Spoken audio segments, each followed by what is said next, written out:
chilling thing about this, it really sends shivers down my spine, is the fact that you are always at the mercy of the smartest person in the room. And that is the principle that Divergent investigated a little over a decade ago. I mean, it is brilliant, it is incredible, because it so accurately predicted the state of modern society today, and that is the fact that empathy is in diminishing supply and intelligence is our most powerful currency. This series quite literally cracked the code to taking over the world, and today I'm going to talk about why. So please sit down, get comfortable. I don't like to waste any time here, but without further ado, let's begin.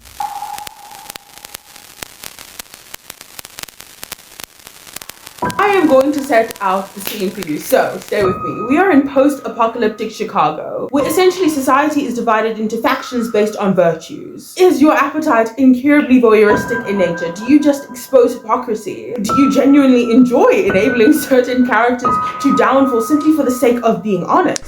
The smart ones, the ones who value knowledge and logic, are an erudite. They know everything. Amity farm the land. They're all about kindness and harmony, always happy. Candor value honesty and order. They tell the truth, even when you wish they wouldn't. Are you erudite, too smart for your own good? Does your intelligence actually compromise the good of those around you? Or rather, are you just addicted to the exhilaration of tempting risk? Just beckon to certain dauntlessness and intrepidation. And then there's Dauntless. They're our protectors, our soldiers, our police. Or maybe, as Caleb Pryor tells our protagonist, Beatrice Pryor, in the opening scene of the film, it isn't that hard for you to translate the consideration of, hey, I want to help someone into an immediate action, especially if they happen to be, quote, blind or an amputee. Because we're public servants, we're trusted to run the government. My father works alongside our leader, Marcus. It is actually one of the first indications we have of Beatrice's unease within her faction of birth, abnegation, and envy of her older brother's seamless orientation within its folds. But as we'll see by the film's progression and more explicitly the book's commentary, the most persuasive actors and manipulators of character are more often than not more intelligent than we give them credit for, because at the end of the day, they are acting. But like any chronically suppressed theatre kid, they can't help but ease into the urgency to be noticed. So it's not really a surprise when Caleb Pryor ends up defecting to erudite, at least if you've been following the hints. Nor is it really a surprise when he commits other borderline unforgivable crimes against his sister, because smart people are characteristically quite affirming. Wait, let me not lie. Okay, the erudite are affirming of intelligence and manifestations of above average competence in immediate application. And Caleb has that. It's about what you can do. It's about what you can revolutionize. Like I said, it's about how you can use your intelligence in immediate application, and that is what gets people affirmation. Not at all for the sake of enlightening people to the sore truth, as would be the priority of a candor, or helping out the victims of a conspiracy or a lie, but simply for intelligence's own sake. Smart people, as we'll see by the character of the villain and in Caleb's later expressions, they're really quite captured by the capacity for their own intelligence. And this video is obviously not meant to be, a personal attack on smart people or theatre kids. I promise it's not personal. I really am just observing things from experience, but anyway, moving on. They're captured beyond morality, actually. Until, that is, it involves any personal interest, because at the end of the day, they're not irrecoverably psychopathic, Bill Armstrong, Gene Cernan have both testified against commercial spaceflight and the way that you're developing it, and I wonder what you think of that. I was very sad to see that, because those guys are, those guys are heroes of mine, so it's really tough.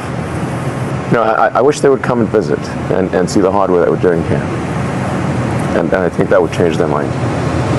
Although in modern culture, I can see a lot of strong supporting arguments for that idea, and subsequent need to reduce our most influential technocrats, especially in the 21st century, to certain villainy. And I'm sure you know exactly who I am talking about here. Do we need Elon to monopolize with Jeff Bezos because, who else? Brain interface technology to enhance human cognitive abilities through an invasive chip available to only those, who can afford it, or those who are willing to be enslaved mentally, physically, psychologically.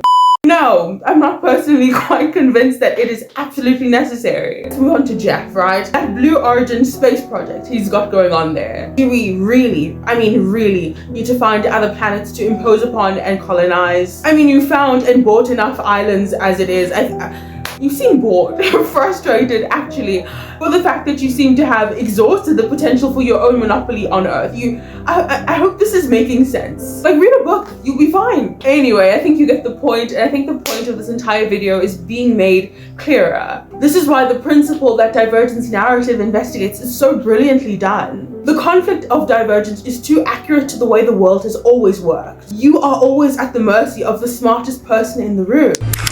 My faction is abnegation. The others all call us stiffs. We lead a simple life, selfless, dedicated to helping others. We even feed the factionless. Their priority will usually default to someone else's preservation, but they are crucial to any society that wants to preserve itself beyond its own ego because they prevent everyone else's self-interest from cannibalizing the human casualty next door. I think that when your only personal priority is being honest for the sake of it, exposing those who need to be held accountable, or experiencing the exhilaration of risk and certain recklessness, even if it means you can channel that spirit into protecting people, or as another example for the erudite, your only priority is curiosity into the capacity for certain intellect. Under these aforementioned conditions, someone with priority beyond themselves has to be able to organize these passions in society into a functioning network where everybody isn't absorbed by everyone else's own interests. So what am I saying? Quiet, non-vengeful people, they're not weak. This video is in defense of those who are quicker to show mercy, who are quicker to invest in preserving the vulnerability of a person's humanity, and they are indulging their own impulses for the sake of attention, for the sake of money, or even for the sake of enlightenment. Empathy is unfortunately in diminishing supply. I mean, I think the data speaks for itself. You know why people are anxious, people are depressed and just genuinely exhausted? I think it's because that not enough people genuinely care about people. And people are so sensitive to and care for the optimum preservation of our continuity as a species. Whether that be, you know, our freedom to think, our freedom to hear the thoughts of others, our freedom to live in honesty to the values that define our personal identities. But yes, of course there is a hopelessness that descends upon any rational person upon realizing that even that isn't real. Because there is such a lack of genuineness in the agents who say that they provide these protections for the sake of caring. It is so obvious that your own interests, your own passions, something else is your clear priority, and human beings, we are sensitive to that. That sensitivity, I think, brings to context such a dismal reality about life. It's enough to make any person wonder what the point of all of this is. It is depressing to reckon with the idea that the world isn't as considerate of your purpose, you know, not being brought here by choice after all,